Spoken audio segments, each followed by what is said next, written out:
And we say good morning to Andrew Filipponi, good friend from 93.7 The Fan in Pittsburgh. I'm usually on with him every Wednesday afternoon. We have called on his services now twice this season to talk Steelers and whatever else comes up. Good morning. Did you know that Mason Rudolph was supposedly like a class clown, a troll in a good way? I really didn't. Mason Rudolph gives, and I say this respectfully towards him because I do like Mason Rudolph. He gives some of the worst press conferences I've ever heard from a quarterback, in that it's not your typical cliches, banal platitudes, things like that. He just oftentimes seems very uncomfortable when he's in front of a microphone and cameras. And Mike, when you do what we do, and even though the radio medium has exploded into a lot of video and everything else, like, I still will edit people and listen back. And I have to probably edit out more ums and uhs and pauses and stuff with him than any quarterback I've ever listened to. So it is interesting to hear, I guess, when behind closed doors and when the cameras are off, that he's kind of a jokester and a prankster with people. I know yesterday when I was on with you and your partner, Chris Muller, we were trying to connect the dots on whether or not Aaron Rodgers is going to play this weekend based on the fact that he was available and spoke to reporters. But so did Mason Rudolph. And what does that really mean? I don't think anyone knows at this point what's going to happen this weekend. But I sure feel like, number one, Aaron Rodgers is going to do everything in his power to play. And number two, if he doesn't play, given his clear desire to go back to Soldier Field and play. I mean, Mike Tomlin tried to downplay it, but it's obvious based on what Aaron Rodgers said yesterday. He wants to play at Soldier Field. If he isn't able to play in that game, that tells me this is not an insignificant injury, and he may be out a lot longer than 1 week. I would agree with that. We saw Josh Allen play his entire MVP season last year with a broken wrist on his non-throwing hand, and I don't think he showed up on the injury report until late in the season. It was a complete non-issue for them. My understanding is that Rodgers is going to try to practice today in some capacity. It probably won't be full. It'll be a lot of stuff on the side where he's just maybe experimenting with whatever bandage or wrap or brace they put on that throwing hand.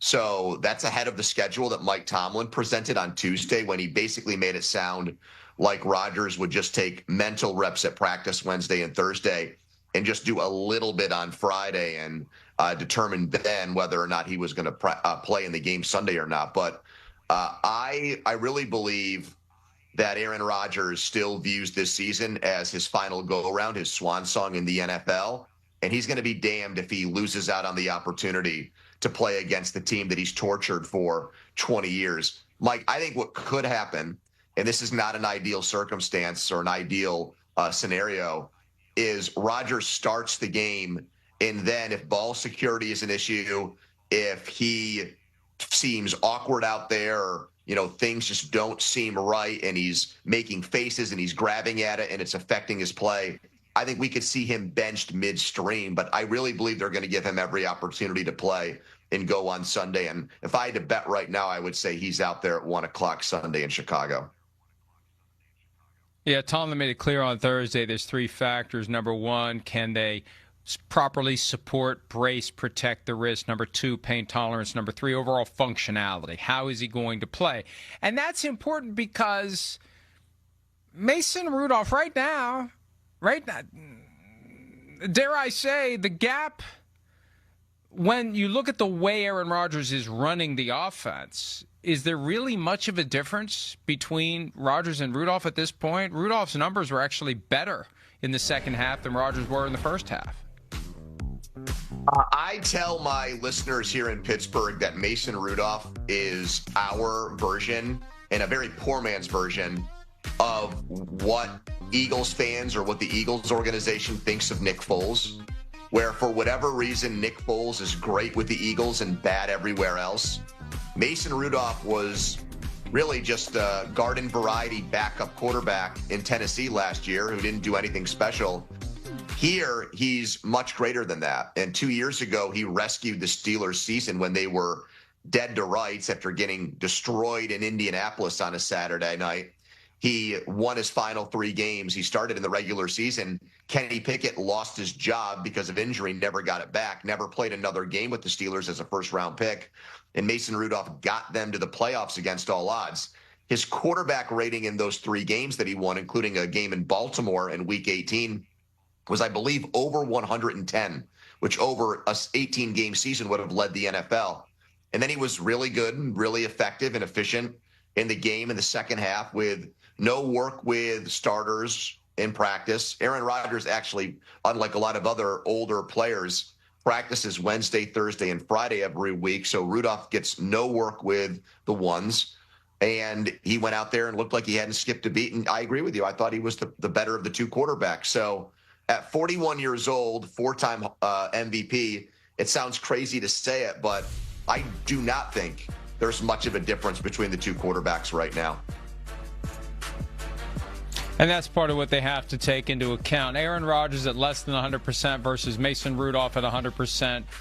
Where do the team's interests lie? What's in the best interest of the team? But Rodgers is going to want to play. It's clear he wants to play. He tried to get back in the game on Sunday. He's going to do everything in his power to play on Sunday, especially because it is the Chicago Bears, his last time at Soldier Field. And it's going to be a fun game. I mean, this is just one of those that could go either way. The Bears are doing well, but they're winning late against lesser opponents. The Steelers are better than some of the teams that the Bears have beaten. And you know, all these games are important now for the Steelers because they continue to have the Ravens breathing down their necks. And Joe Burrow's likely going to be back sooner than later. The Steelers just have to keep winning. And the schedule doesn't get any easier as we get into this stretch run. Do you think the Steelers can hold off the Bengals and the Ravens and take the AFC North crown? Well, I definitely think they can hold off the Bengals because Joe Burrow's not going to be able to help them on defense. And outside of the one lousy performance by the Bengals offense here in Pittsburgh last week, I don't see how Joe Burrow can actually do all that much better than what Flacco has brought them offensively. So I crossed them out. They've got an uphill battle. The Ravens obviously have the schedule advantage. I think their defense has improved greatly since they made that trade with the Chargers, and the Harbaugh brothers helped each other out, scratched each other's backs. And obviously now Lamar Jackson's playing again. But Lamar Jackson did not look like MVP Lamar Jackson against Cleveland. He was not mobile. He was basically confined to the pocket. And now he pops up on the injury report again this week, Mike, with a new injury. Now they're listing ankle. So you've got ankle, knee, and hamstring in the last few weeks with this guy. They'll beat the Jets, but I do think if he's, say, 60%, 70%, that makes me think the Steelers have a better chance of fending off and holding off the Ravens. The Steelers right now, the scales have flipped here. The balances have flipped. They were, for the first half of the season, a good offensive team in a very much disappointing, underachieving defense. And now the defense has perked back up and is playing well. And the offense looks like a mediocre, below average unit. They can't seem to get both to play well at the same time. And that's obviously going to be very, very important and vital to this team if they're going to win 10, 11 games and keep the Ravens in second place. Hi, it's Mike Florio. Thanks for watching PFT on YouTube. Hit subscribe for the latest news and analysis from Pro Football Talk.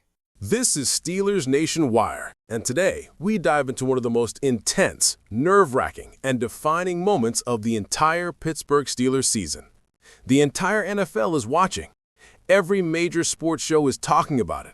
Every fan in the Steel City is refreshing their phone every hour waiting for updates. Because right now, the biggest storyline heading into Week 12 is simple.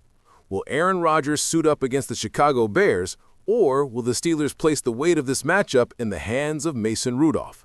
And what does this decision mean for the future of Pittsburgh? We're talking about tension. We're talking about legacy. We're talking about a rivalry that has followed Rodgers for nearly 2 decades. And we're talking about a franchise that just found its swagger again with a dominant 34-12 win over Cincinnati. One game changed the tone. One injury changed the conversation. But let's set the stage clearly. Last week, in that statement win over the Cincinnati Bengals, Aaron Rodgers suffered a small fracture to his non-throwing wrist. It wasn't a dramatic, scream-on-the-sideline type moment. It wasn't a scene where everyone immediately knew the severity. It was one of those quiet injuries, the kind that only an experienced quarterback feels, one a future Hall of Famer understands instantly. He played through it. He finished the game. He won. and he walked off the field with a victory that put the Steelers at 6-4 and right back into the thick of the AFC North fight. But as the days passed, the swelling appeared. The imaging arrived. The decision became complicated. On Thursday afternoon, reports made it clear Rodgers' Week 24 status is uncertain. The Steelers might wait until Friday or even Saturday to make a final call. Offensive coordinator Arthur Smith spoke with honesty about it. He said exactly what the fans needed to hear and exactly what they feared to hear at the same time. I just trust him. This isn't his first rodeo. That sentence alone tells the entire story. Rodgers' toughness, his preparation, his self-awareness, his legendary experience, they matter here. But so does the risk. Pittsburgh knows that Rodgers wants to play. The man has built his entire reputation around competing, especially against the Chicago Bears. His career record against them is absurd. 24 wins, 5 losses, 64 touchdowns, only 10 interceptions. For nearly 2 decades in Green Bay, he owned this rivalry. He silenced every stadium in Chicago more times than Bears fans want to admit. But Rodgers himself said something on Wednesday that truly shifted the tone. It's a safety thing. This wasn't Rodgers saying, "I'll push through it no matter what." This wasn't the old gunslinger dismissing the injury or laughing it off.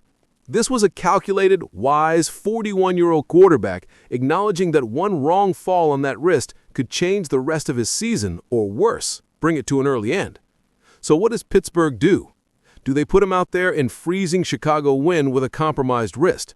Do they let him risk taking shots from an aggressive Bears front that is top 5 in sacks? Or do they trust the game plan that worked last week, where Mason Rudolph stepped in mid-game and delivered exactly what the team needed: efficiency, calmness, and zero panic?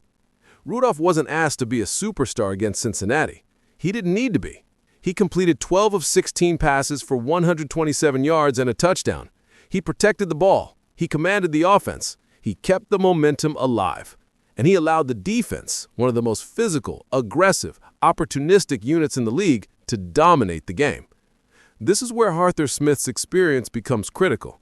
He said something else the national media glossed over, but Steelers fans must pay attention to. He said exactly what the fans needed to hear and exactly what they feared to hear at the same time. I just trust him. This isn't his first rodeo. I've been in these a few times, and that's why you always have to have contingency plans. He's right. Smith dealt with quarterback uncertainty in Tennessee. He dealt with it in Atlanta. He spent years scheming around injuries, inconsistency, and chaos. And now in Pittsburgh, he is doing something extremely smart: building an offense that does not collapse if QB1 is unavailable. That's what real contenders do. They don't fold when the starter gets banged up. They prepare, they adjust, they attack differently. And let's be honest here. This season, for all the ups and downs, the Steelers have shown something powerful. They have shown resilience. They have shown adaptability. They have shown that they can win ugly and win convincingly. They have shown that when the pressure mounts, the defense elevates. And they have shown that Rodgers, even at his age, even with his wrist injury, brings leadership and command that this locker room respects deeply. But here's what matters most. Rodgers' decision will be respected by the entire coaching staff. Mike Tomlin and Arthur Smith are not forcing him into the game. They are not playing the psychological war of prove you're tough enough. They are saying you have earned the right to decide what is best for your body and best for this team. That trust is rare, and it speaks volumes about the culture in Pittsburgh right now. Let's shift to the matchup itself. The Chicago Bears are 7-3. They are playing their best football of the season. Their run defense is elite. Their defensive line is violent, punishing, and relentless. Their rookie quarterback is playing inspired football behind a system designed to limit mistakes and maximize big play opportunities. This is not the same Bears team Rodgers dominated for years. This is a young, fast, confident group that will smell blood if Pittsburgh rolls into shoulder field with uncertainty. And yet, the Steelers have something Chicago doesn't: experience in big games, toughness when it matters, a culture built for November and December football, and a roster that excels under pressure. The defense is coming off its best performance of the year. The offense, for the first time all season, looked balanced, creative, and crisp. The wide receivers found rhythm. The tight ends became the backbone. The running backs executed. And for the first time in weeks, this team looked unified. If Rodgers plays, Pittsburgh walks into Chicago with the most experienced quarterback in the NFL today and a chance to take control of the AFC North. But if he doesn't play, Pittsburgh still enters with a quarterback who knows this system, who has won games in the black and gold before, and who just proved that he can step in mid-game without hesitation. And let's not forget something the national media has ignored. The Bears struggle against tight ends. They struggle against layered route designs. They struggle against play action. They struggle when the opposing offense stays on schedule. All of those things are strengths of Arthur Smith's system, whether Rodgers or Rudolph is under center. What matters most is this.